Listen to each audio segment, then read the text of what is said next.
Hey, everybody, welcome to Breakfast All Day. Matt and Christy Hi. and Alonzo. I have not partaken of the documentary Wrinkles the Clown. But you should. I'm afraid. I'm very afraid, but I'll let you guys talk me through Well, it. being afraid is part of the fun, right? Right. It's part of the viral experience that is Wrinkles the Clown. Right. Do you want to describe it? I will. Okay. So there's a guy in Florida named Wrinkles who's a clown. And as the documentary presents it, that's how I'm going to phrase it. As the documentary presents it, he's this loner weirdo who dresses up like a clown. Lives in a van down by the river. Lives in a van down by the river. He does. And he has placed stickers all over Florida. Older, 65, according to the news story and the Right. way it's presented. The way it's he's presented. 65-year-old retiree. Yeah. With a heavy accent, heavy New York accent, who smokes and drinks and goes to strip clubs. But his main gig is being Wrinkles the Clown. And so he has put these incredibly unnerving stickers with his photo on them with the name Wrinkles and a phone number. And he became this viral sensation that he has a hotline and you can call.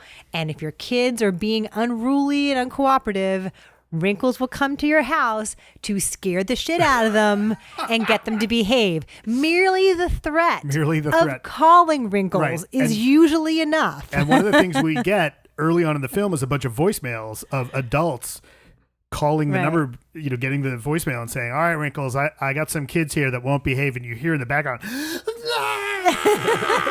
and it was funny. I tweeted this out earlier today. I'm normally a proponent of seeing something in the theater, but my neighbors run a daycare. And today there was, intermittent screaming and crying, and it really added to the movie for me. It sends around. Yeah, I was like, this is even better. So part of what the film explores is the nature of viral fame and the positives and the negatives of it. So it's a lot of fun for a while.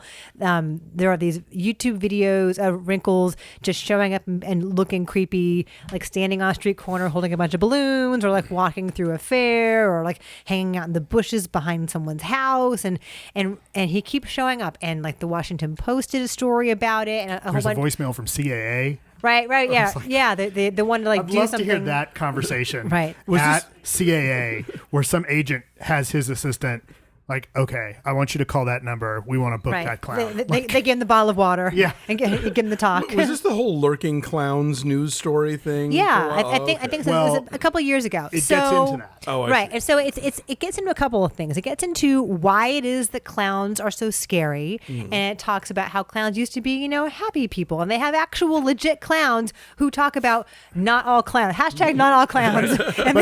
But there's the one guy who talks about, look, like we think, one of the things this movie does really well, because you think, okay, how are you going to do an hour and 20 minutes on viral clown videos? And they make it work. They actually find enough to actually, it doesn't feel like it's dragged out. There are a couple places that I'm thinking like, okay, when's the punchline, so to speak? Like, when are we really getting to the meat of this story?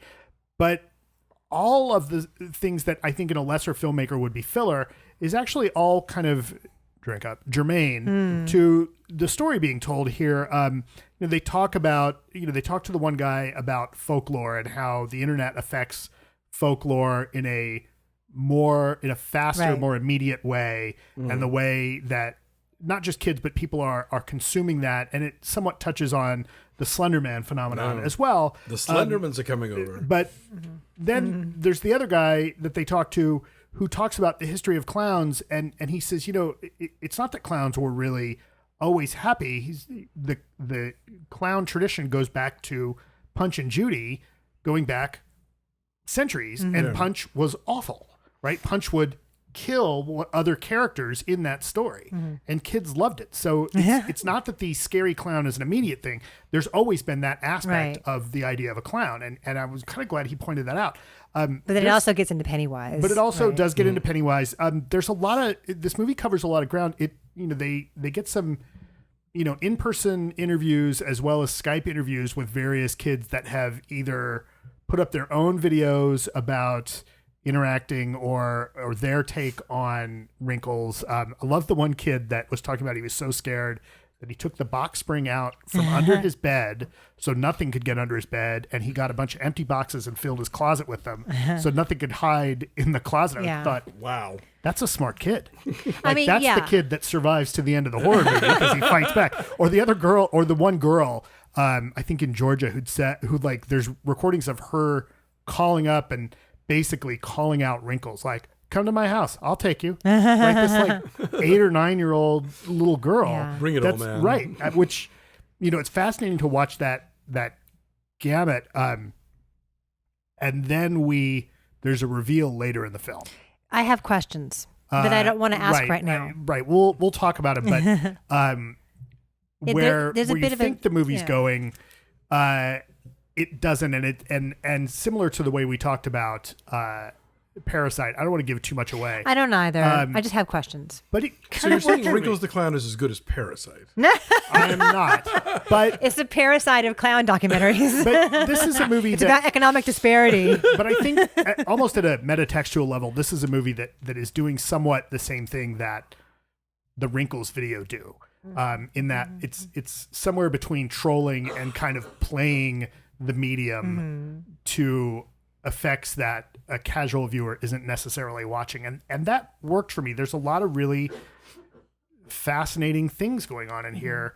The text that he's getting, like who's texting Wrinkles. And asking for if you want, Right. Like, So it's about how kids, it's almost like a rite of passage for kids to like let themselves get scared. The kids to like push themselves closer to like the fun and the thrill and the wrongness and just the sensation of being frightened. Right. And how that's a rite of passage. So there's a lot of videos of kids calling up, like shooting themselves, calling up Wrinkles and reacting to what it even sounds like to hear his voicemail. But you also get all these videos of them they have doing negative stuff too. like Bloody Mary.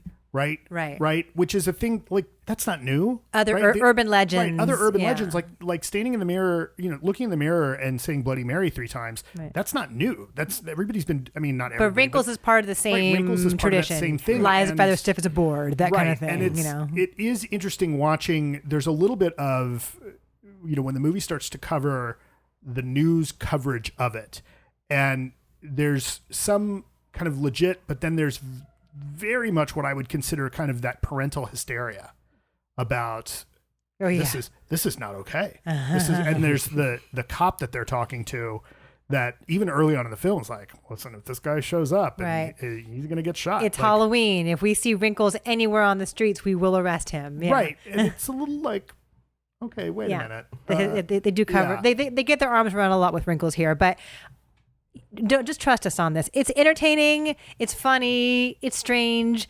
but there's a shift that happens that I don't know that I'm on board with, and I have questions about it. That's all I'm going to say. I was kind of on board with that. The other thing too that there's this, you see this thing that happens throughout the film is that the filmmakers, separate than any of the videos, very much are shooting Wrinkles.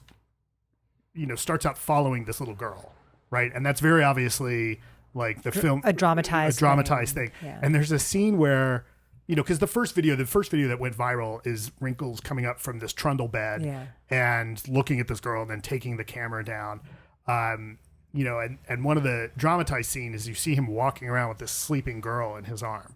And, you kind of think like, wouldn't that kid wake up? Mm-hmm. But as you know, as a fellow parent, little kids sleep hard. This Nick is the sleeps thing hard. Yeah, little kids sleep hard. That's why there's fireproof pajamas, right? No, seriously. Like, I used to always think like, what? That's crazy, right? No. Try and wake up like a 5-year-old in the middle of the night. Try and wake up a 9-year-old. Right. Doesn't happen. So sure, clowns could come in and take you away. Yeah. Right. And you'd never know. Yeah. Which I think is part of the fear, because maybe in the back of their heads, kids know that. It's not like adults, like you'd hear someone, chances are, you'd hear someone come into the room. But it's like the t-shirt says, can't sleep. Clowns will take Right. Well, I was watching it at home on Screener, and I guess I was laughing or something, and Nick's like, what are you watching? I'm like, it's Wrinkles the Clown. So he came over and just took a little peek at my laptop and saw just enough that it gave him a nightmare that night. Oh, well played, He's like, I dreamed that Wrinkles drove from Florida to Palos Verdes to come find me. I'm like, no, it's too far. He won't come over here. You it's can tell him what I always say. Clowns are to be pitied, not feared. Okay, I will tell him that. I tell him that all the time. So Gabe is so sick of me saying that. What are your numbers? I'm saying 6.5. I'm saying 7.5 because I'm afraid that if I give it a lower score, Wrinkles is going to show up. Our number's a 7. It's at 72% on the tomato meter. Okay. All righty. Well, hey, thanks for watching. Like this video, subscribe to our YouTube channel, and follow us at BeFast All Day on Twitter, Instagram, and Facebook. And while you're at it, why not go check out our Patreon page at patreon.com/BeFastAllDay. We have monthly reviews of old movies that we do that our subscribers get to pick. We talk about trailers, movie news, TV recaps, all kinds of stuff. So check that out. Christy, what's our next a la carte? So a guy named David Wagner, who I got to reconnect with at my 30-year high school reunion. Well. I tweeted about this because David Wagner is a screenwriter. Oh, boy. And I have reviewed several of his movies, including Van Wilder, The Girl Next Door, My Baby's Daddy, and Underclassmen. Wow. Did you know that he was your classmate when you wrote about I did, but I hadn't seen him since high school. And So you're like, who cares? No. I mean, I got to do my job. I'm a serious professional, damn it. I can't recuse myself from this. So I saw him at our high school reunion. I'm like, he goes, Christy. He's like, David Wagner. And he looks great. And he gives me a big hug. He's like, you've trashed several of my movies. And it was so awkward, but he could not have been nicer.